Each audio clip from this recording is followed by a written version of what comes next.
My name is Declan Hale, and I'm 33. I come from a family of lawyers, politicians, and one senator who pretends he doesn't know me when we're in the same room. I was the youngest, the quiet one, the one they all said was too soft to survive the courtroom. But I carved my own path: criminal defense, high-profile clients, media vultures clawing at every win. Still, no matter how many verdicts I flipped or reputations I saved, I never stopped feeling like the outsider at my own dinner table. My wife, Serafina, was the only one who looked at me like I belonged. That's why, when she called me out of the blue and said she wanted a divorce, and that I could only speak to her through her psychiatrist, I knew something was deeply, terribly wrong. And that was before I realized the man she trusted to speak for her wasn't just a doctor, he was her handler. Rain tapped on the courthouse window like nails on glass. The jury sat frozen, waiting for me to resume cross. My phone buzzed again in my jacket. Serafina. I stepped back from the bench. Your Honor, I request a brief recess. The judge glanced up. You have 10 minutes. I bolted to the hallway, heart pounding in a rhythm I didn't like. She never called during court. Hell, she rarely called anymore. I answered. Declan. Her voice was flat. Mechanical. Sarah? What's going on? I want a divorce, she said. Effective immediately. From now on, all communication must go through my doctor, Dr. Mateo Vaz. I waited for the punchline. It didn't come. My jaw clenched. You're not serious. I am. And I won't answer your calls anymore. My attorney has been notified. Click. Silence. The kind of silence that grips your lungs and squeezes. In my office 30 minutes later, the letter was already waiting in my inbox. Timestamp 10 minutes before the call. Standard divorce template. But something off. The attorney on record? Jillian Cray. A specialist in high-risk psychological wards. I opened the attachment. Page 3, line item. All communication shall be restricted to correspondence through Dr. Mateo Vaz, head of cognitive risk management. What the hell is cognitive risk management? I paced the room, fingers dragging over my desk. My assistant knocked. There's an encrypted package from a private courier. No sender. It was a USB. I plugged it in. Single file, JPEG. A blurry photo. Taken in our bedroom last night. My watch. My wallet. My tie. All laid out on the dresser. Arranged like evidence. Underneath, a caption, he doesn't remember. But she will. I yanked the drive out. I hadn't been home last night. I had stayed at the firm. Someone was in our house.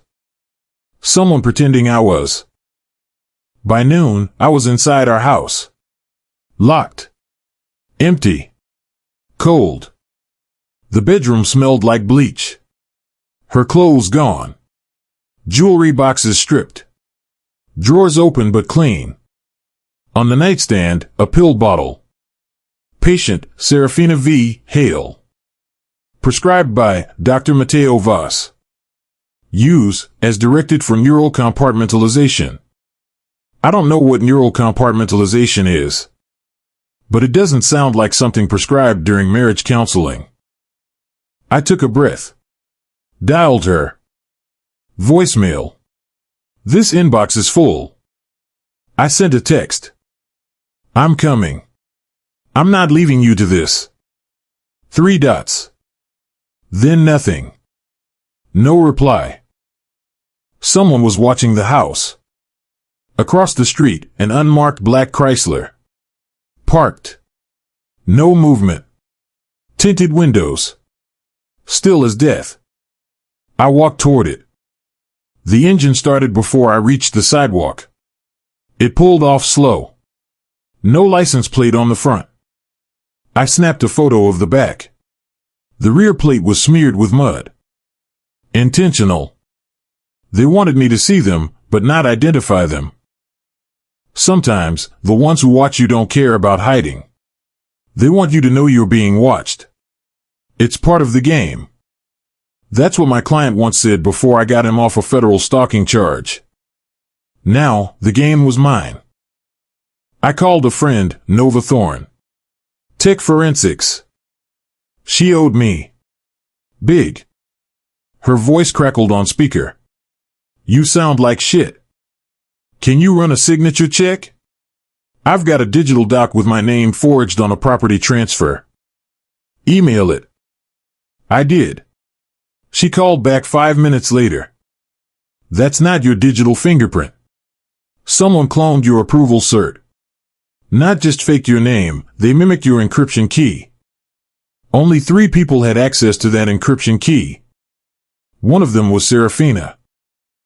I stormed into the hospital listed in her file. You can't go back there, the receptionist said. Dr. Voss has private sessions only. Then tell him his client's husband is here. And I'm not leaving. Security came. Before they could touch me, a voice floated in from the hallway. Mr. Hale. There's no need for dramatics. I turned. A tall, bald man in a lab coat stepped into the light. His eyes cold. Clinical. Dr. Matteo Voss. If you truly love your wife, Mr. Hale, you will walk away now. The man wore clean shoes. That's what struck me first. White soles. No rain stains. No rush in his step. Voss smiled like a mortician greeting a client. I understand you're concerned, Mr. Hale, he said. But emotional interference has proven counterproductive. I stepped closer. Where's my wife? She's where she needs to be. Receiving care tailored to her condition. What condition? My voice cut sharper than intended. She's a doctor. She doesn't need a shrink. She needs to be home. Voss didn't flinch. Neuropsychological deregulation. Dissociative fragmentation. Language like that tends to scare civilians. You mean people like me? I mean husbands who overstep. I stared into his eyes. Nothing behind them. Just cold management. Not a doctor. A handler. Like she said. He took a step forward. This ends here. Walk away. The doors hissed shut behind him. Cut to black. Nova's voice crackled through the speaker in my car. You're being watched. I didn't reply. Seriously, she said. The metadata on that court order? It was generated on a proxy server routed through a military-grade encryption network. They masked the IP with hospital records. Someone's playing chess, and you're still moving pawns. I gripped the wheel tighter. They cloned your signature, she added. But that's not even the part that scares me. What is? They did it with biometric heat map simulation. They mimicked your hand pressure. That tech's not available to the public. Then who has it? She paused. You're not going to like the answer. I drove straight to the hospital Serafina used to work at, Orland's Neurotherapy Institute. The glass doors were locked.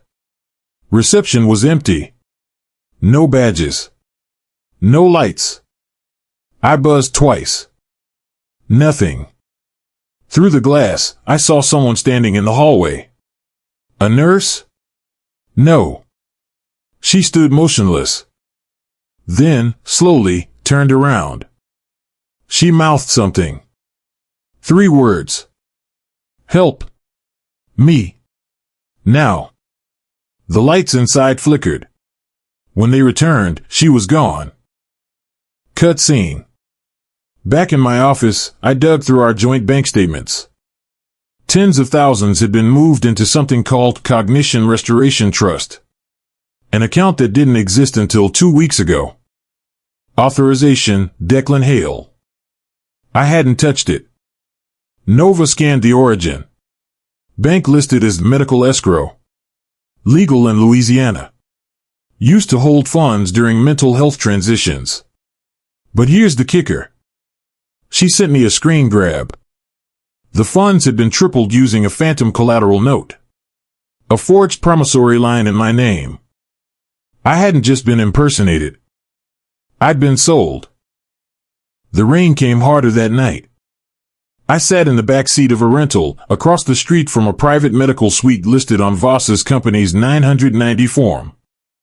Nova patched in via laptop. Live camera feed.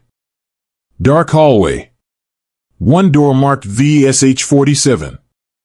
Nova said, "Not on any patient registry." "Can you open it?" "Declan, that's a felony. Use gloves." She sighed. "You're lucky I like you." Click. Feed static. Then. A live image. Serafina. Pale. Hooked to wires. Talking to no one. Her eyes moving like she was arguing with ghosts. I whispered, "That's not a hospital room." Nova nodded. "That's a lab." The next morning, I received a message. Not a call. Not a text. A manila envelope on my windshield. Inside, a blurry screenshot of me, last night, watching the monitor. Behind me, reflected in the glass. A man in surgical gloves. Watching me. Someone knocked at my office door. A deliverer man. Thin. Sweating. "You Declan Hale?" "Who's asking?" He shoved a small phone into my chest and ran. The screen lit up. Unknown caller. I answered. The voice was filtered. Mechanical. "She asked us to let you go." She begged. "Now you've made things worse. What the hell do you want from me?" "It's not about what we want. It's about what she doesn't remember." Then silence. Then a click. Then static. Then her voice. Recorded. Weak. Tired. "They know. Don't trust anyone. Not even him." I called Nova. "Pull the timestamp. That audio, when was it recorded?" She ran the check. 3 days ago. "Declan, there's another voice in the background." She filtered it. A second voice. Low. Stern. Commanding. "If she slips, the whole thing falls apart. You know what to do." Nova froze. I asked, "That voice, does it match Voss?" She shook her head slowly. "No. It's someone else." I leaned against the glass, breathing shallow. Every truth I'd held about Serafina cracked like ice beneath my feet. "You ever feel like you're watching your life from outside your body?" I said. Nova nodded. "Only when it's about to implode." I returned to the house.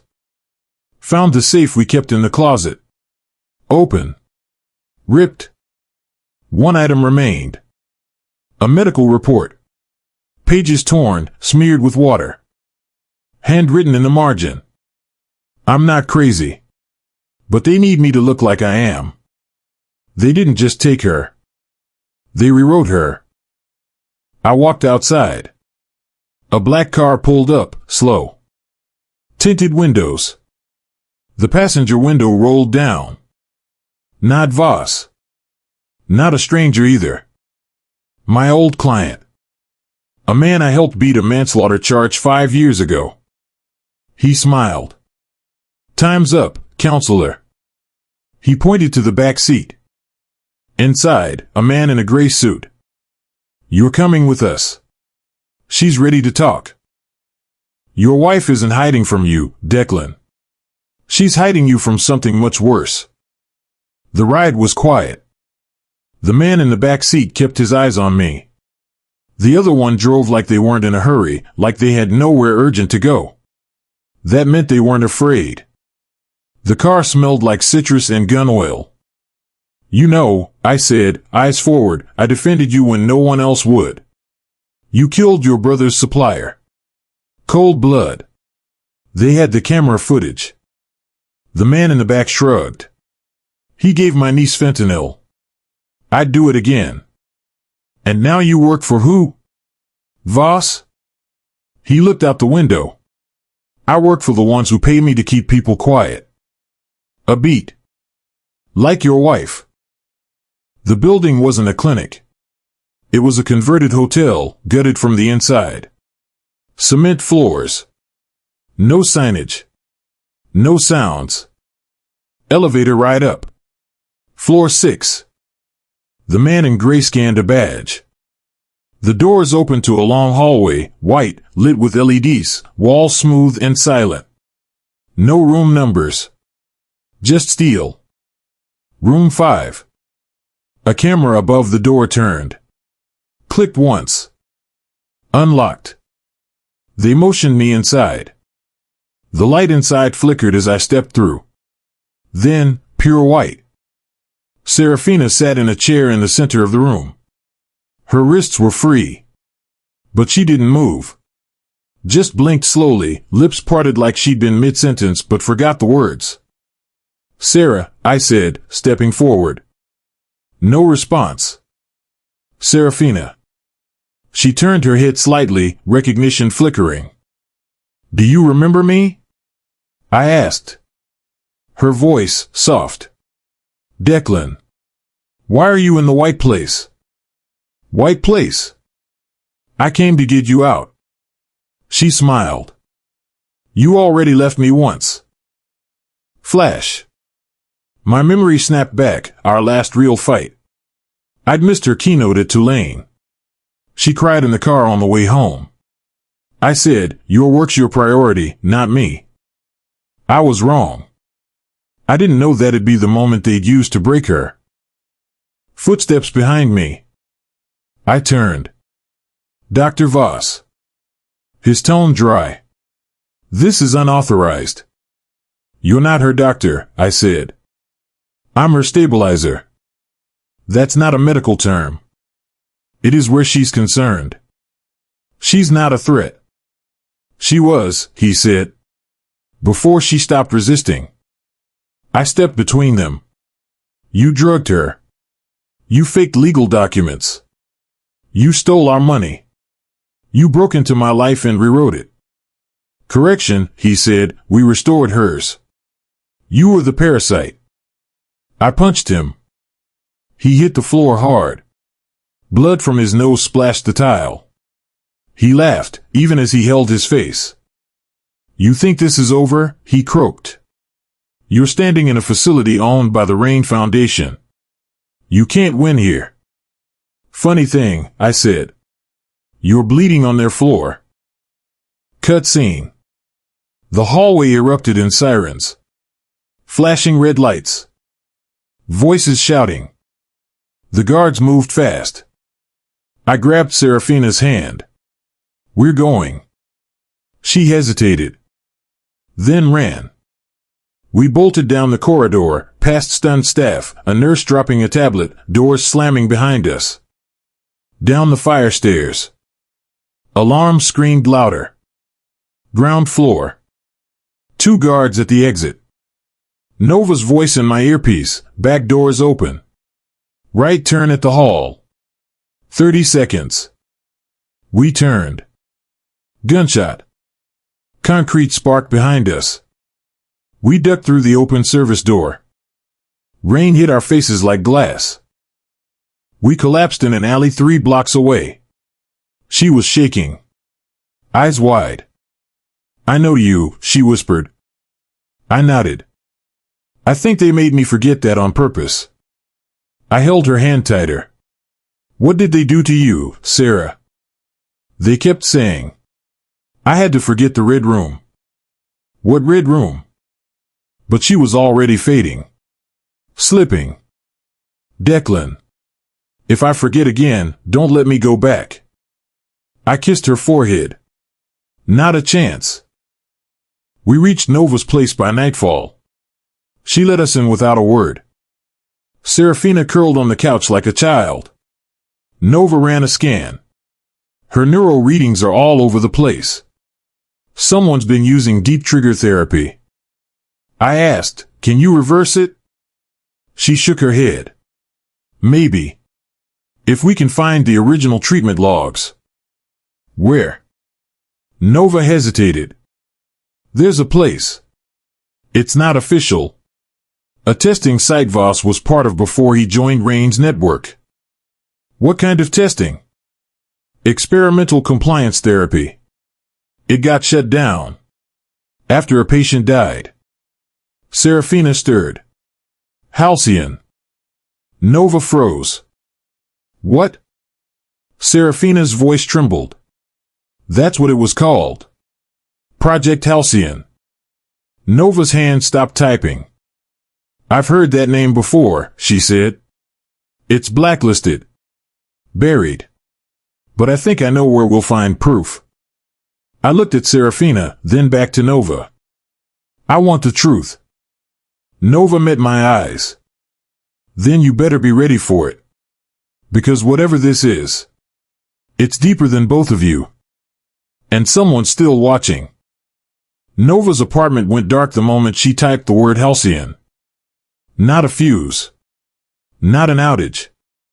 Cut. Power. Internet. Phones.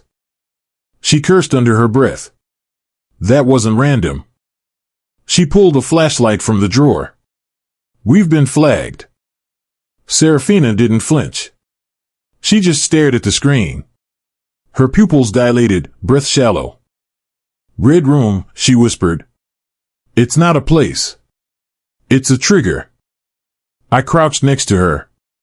Sarah, what does that mean? Her hands trembled. They used it to separate me from myself. Nova handed me her backup phone. Satellite line.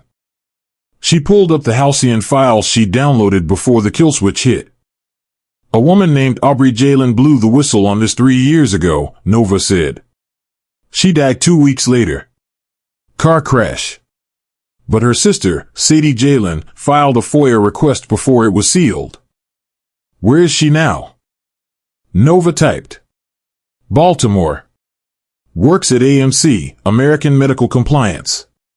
She trains physicians on what not to do during psych care. Probably knows more than anyone alive. I'll go. Nova shook her head. You won't get to her alone. They'll block you. I've got a law degree and nothing to lose. She tossed me a burner phone. Then try not to die in the next 48 hours. Baltimore. Fog rolled in off the harbor like ghost breath. I found Sadie Jalen at a medical ethics conference. Irony, served cold. She was mid-lecture. Topic, cognitive consent and the line of no return. I waited outside the conference room. Arms crossed. She came out in a gray trench coat, eyes sharp. Mr. Hale, she said without even looking surprised. You're late. I blinked. You know who I am? You're the husband of Subject V. Excuse me? Serafina. Subject V. The 5th trial patient. What the hell did they do to her? Sadie looked over her shoulder. Walk. Talk later. We slipped out a side door and into a stairwell. Sadie pulled a file from her bag. Project Halcyon wasn't designed to heal. It was designed to erase. She flipped pages. Images. Brain scans. Black bars. Wires and skulls. Compliance therapy was only the surface, she said. The real goal was identity suppression, implanting neural redirection loops. Psychological lobotomy by choice. Choice? Not hers. Yours. My blood froze. What? Sadie stopped. You co-signed the application waiver. I stared at her. No, I didn't. She showed me the form. Declan Hale. Digital sig biometrics matched. I didn't, I started. Then I saw the date. The night I blacked out after court. The night I thought I stayed late at the firm. I hadn't. They dosed me and used my body like a signature machine. I grabbed the railing. She thought I did this to her. Sadie's voice softened. She doesn't remember enough to blame you. But I do. Cut scene. Nova called. Declan. The house you two shared? It's not yours anymore. I swallowed. What? It was sold under your name last month. Transferred to something called Nolan Holdings. Never heard of it. She hissed. You have. That's your father's shell company. The one he used to cover campaign fraud in '08. I stared at the city skyline. My father was dead. Which meant someone else had access. Someone close. I returned to New Orleans. Serafina was missing. Nova's place had been broken into. Blood on the kitchen tile. No sign of struggle. Just the word scrawled in marker on the mirror. Red room opened. I ran my hand over the glass. You ever feel like the walls were built just for you to slam into? I didn't wait for an answer. I found her the next day. In the back seat of my own car. She'd left a tracker. Her eyes were lucid again. I saw him, she whispered. The man who started it. He's not dead. Who? Her lips trembled. Nolan. Babe, my father's gone. Her eyes didn't move. Not him. The son. I froze. My half-brother. Elliot Nolan. Last I heard, he was running a biotech lab in Houston. And had disappeared off the grid. She grabbed my wrist. He's not running a lab anymore. He's running the protocol. And he's using me to finish what they started. Elliot Nolan was supposed to be a ghost. That's what my father told me before he died. The sun who burned too bright. The one we don't talk about. Turns out ghosts don't stay dead. They evolve. We moved Serafina before dawn. Safe house. Wrong word. There was no safe anything anymore. Just places that hadn't found us yet. Nova drove. I sat in the back with Serafina, watching her reflection in the window. Sometimes she looked like my wife. Sometimes like a stranger wearing her face. Memory isn't truth, she said suddenly. It's rehearsal. I looked at her. What? They taught us that. In Halcyon. Her fingers pressed into her temple. Repeat something long enough, it becomes real. Even if it never was. Nova cut in. Someone's writing our signal. Cut scene. Highway. Black SUV behind us. Too steady. Too patient. Nova muttered, hold on. She slammed the wheel. Hard right. Exit ramp. Tires screamed. The SUV followed. My pulse climbed. Fast. Sharp. Fear doesn't come from danger, I said, forcing my voice calm. It comes from knowing you can't outrun it. Gunshot. Rear window shattered. Nova swerved. They're not here to talk. We ditched the car under the overpass. Ran. Rain. Concrete. Breath burning. We slipped into an abandoned rail depot. Rusted doors. Darkness swallowing us whole. The SUV rolled past. Silence. Then footsteps.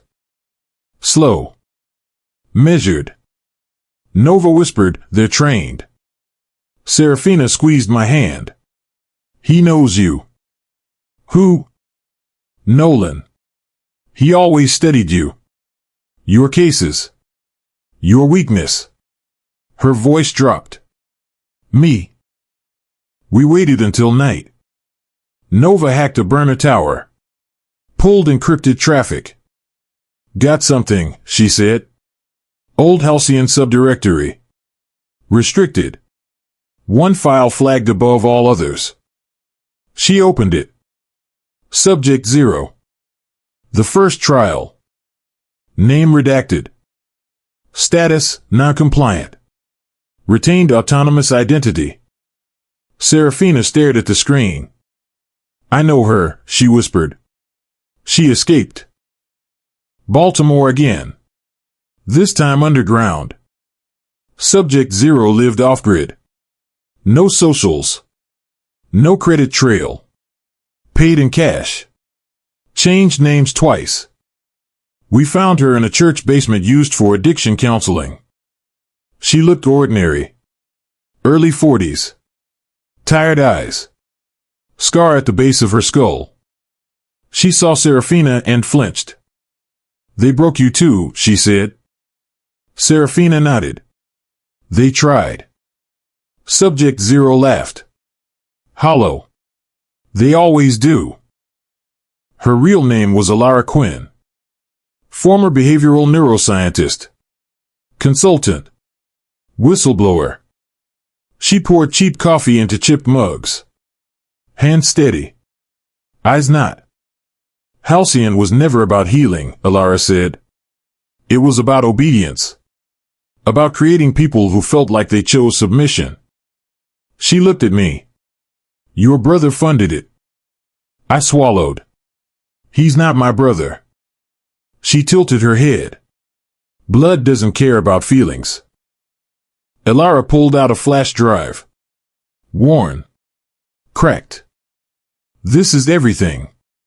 The protocols. The back channels. The money trail. Nova plugged it in. Faces filled the screen. Doctors. Politicians. Donors. Then one name surfaced again and again. Nolan E. He used Serafina because she resisted, Alara said. Resistance makes better data. Serafina's breath hitched. He wanted to see if love could be erased without killing the subject, Alara continued. If devotion could be rewired into compliance. I clenched my fists. And me? Alara met my eyes. You were the variable. Gunfire exploded through the basement windows. Glass. Screams. Alara shouted, he found us. We ran. Cut scene. Stairwell. Up. Sirens outside. Nova yelled, police. Or private security, I said. Same uniforms these days. We burst into the street. Black vans. Too many. Men in gray. No insignia. I felt it then, the click in my spine. The moment before impact. Before everything changes. They're not here for all of us, Alara said. She shoved the flash drive into my hand. Run. A hand grabbed her. She didn't scream. Just looked at Serafina. Don't let him finish. We disappeared into the crowd. Breathing hard. Hands shaking. Nova slammed us into a cab. Go. The car peeled away. Serafina stared at the drive in my hand. He'll erase me, she said. Not fear. Fact. No, I said. Not again. Nova decrypted the files that night. More truths. More blood. Halcyon wasn't shut down. It evolved. Moved offshore. New name. New funding. Final phase labeled. Divorce protocol, marital severance as catalyst. Nova looked at me slowly. Declan, the divorce wasn't a side effect. It was the test. Serafina closed her eyes. I left you, she whispered. Because they told me if I stayed you'd die. My phone buzzed. Unknown number. I answered. Static. Then Elliot Nolan's voice. Smooth. Familiar. Wrong. Little brother, he said. You always were sentimental. I said nothing. I need her back. You need the truth. A pause. Meet me where it all started. The line went dead. Serafina looked at me. Don't go. I kissed her forehead. Some doors only open once. I stood. And for the first time since this began, I understood the real cost. To save her, I might have to lose myself. The storm hit before dawn, like someone threw the sky at us. Wind kicked gravel against the windows. Lightning ripped the horizon in half. Serafina lay on the cot, wires trailing like shackles. Her eyes were open. Sharp. We don't have much time, she said, voice low. I didn't answer. I wasn't sure I had a voice left. The facility sat on Belle Isle, cut off by water and wind. Concrete bunker in the dark.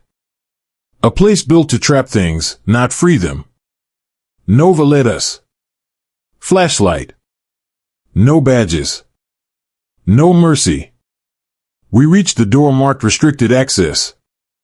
Biometric scanner blinking red. She pressed Serafina's thumb. It read. Click. We stepped inside. The lab was cold. Sterile. Breathing echoed against steel. In the center, Serafina's chair. Empty. And there he was. Elliot Nolan. His suit was charcoal. Hair immaculately combed. No storm could tarnish him. Little brother, he said. I didn't flinch.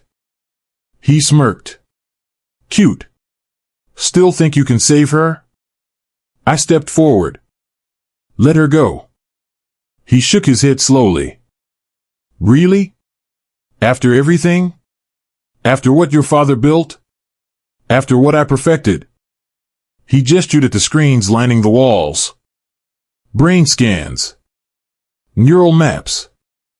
Files marked divorce protocol. Our test subjects, he said, were just the beginning. He punched a code. A screen flickered to life. Serafina, alive. Sedated. Eyes closed. Rising graphs over her head. One pulse away from reset, Nolan said. Then she forgets you. All of you. He leaned close. Ever hear that love is just memory trying to trick itself into permanence? I didn't speak. I moved. Nova slammed into him. Metal clanged. Nolan staggered back. We do this now, she yelled. He smiled, as though chaos was his favorite game. You have no idea how deep this goes, he said. Not just identities. Not just compliance. We can rewrite society's core narratives. Who we love. Who we trust. Serafina twitched. Her vitals spiked. I lunged toward the console. Hands trembling. Someone's hands were in me. Nolan's grip. You can't stop it, he hissed. I yanked free. My heart thundered. We were so close. Then a flicker. Serafina's eyes snapped open. Not glazed. Not blank. Focused. Mistaken identity, she whispered, her voice raw. The one thing they forgot, emotion isn't just memory. She stood. Unplugged herself. Sat upright. I stumbled back, disbelief tightening my chest. Nolan swore. Impossible. Love learns, she said. It adapts. It survives. Then she walked toward us, like she was reclaiming the world, one step at a time. Nova hit the emergency override. Alarms blared. Red lights pulsed. Something heavy shifted behind us. Doors slammed shut. We were sealed in. Nolan watched her. Cold. Calculating. I raised my voice. Serafina, get us out. She stared at the panel, then looked at me. You taught me to fight, she said. Now watch. Her fingers danced over the console. 1 code. 2. 3. The doors groaned. Opened. Rain hammering outside. Water pooling at our feet. Nolan didn't move. Not afraid. Just impressed. You survived, he said. Serafina stepped forward. I stayed behind her. Not by staying small, she said. By refusing to be erased. His expression cracked. Not anger. Confusion. Then fear. She walked toward him, eyes unblinking. Why hurt us? She asked softly. I wanted purpose, he said. To build a future without regret. Purpose, she said. Not at the cost of humanity. A moment of silence, heavy as thunder. We walked out together. Rain stung like judgment.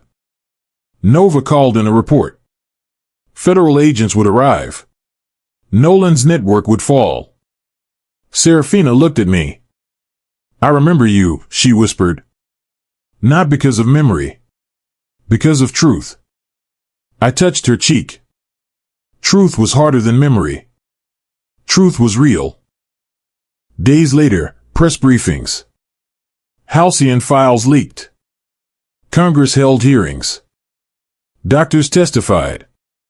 Lives reclaimed. Serafina and I walked out of the federal building side by side. People cheered. Cameras flashed. But it wasn't applause that mattered. It was the quiet in her eyes when she looked at me. A new beginning. Later, and sunlight that felt alive, she said. Nothing worth saving is easy. I nodded. We were erased, I said. Then we found each other again. She smiled. Rewritten, she said. But not rewritten. A helicopter lifted overhead. Its blades cut the sky. Dark clouds breaking. We stood together. No memory protocol. No handlers. Just truth. And we walked forward. Because sometimes the greatest battles are fought, not in the mind, but in the heart that refuses to give up and refuses to forget.